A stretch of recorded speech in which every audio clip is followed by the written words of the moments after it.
యాదాద్రి భువనగిరి జిల్లా ఆలేరు మండలం కొలనుపాక గ్రామంలో బీఆర్ఎస్ నేతలు జోరుగా ప్రచారం నిర్వహిస్తున్నారు. గతంలో తాను సర్పంచ్గా ఉన్నప్పుడు అభివృద్ధి తప్ప మరో పని చేయలేదన్నారు గంగుల శ్రీనివాస్.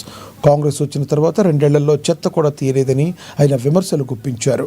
ఈ నేపథ్యంలో బీఆర్ఎస్ సర్పంచ్ అభ్యర్థి యాకమ్మ వెంకటేష్ను గెలిపించాలని ఇంటింటికి ప్రచారం చేశారు.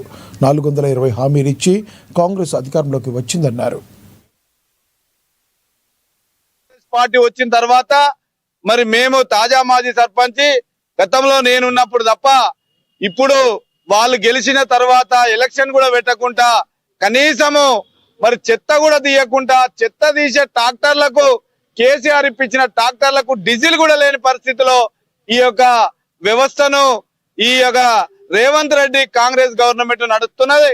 మరి 6 గ్యారంటీలు అని చెప్పేసి 420 హామీలు ఇచ్చి ఏ ఒక్కటి కూడా అమలు చేయకుండా రైతుల హరిగోస పుచ్చుకుంటూ మరి ఒక యూరియా బస్తా కావాలంటే రోజుల తరబడి చెప్పులు పెట్టి మరి నిరాహార దీక్షలు ధర్నాలు చేసే పరిస్థితికి తీసుకొచ్చిర్రు. మరి రైతులను మరి అక్కడ కాళేశ్వరం కట్టి నీళ్ళు వదురాలు ఆయన అంటే మరి ఏ చెరువులు కూడా మిషన్ కాకతీయ ద్వారా మరి చెరువులు బాగు చేస్తే ఏ చెరువులు కూడా నింపకుండా వాళ్ళు అనేకమైన ఇబ్బందులు రైతులను పెడుతున్నారు.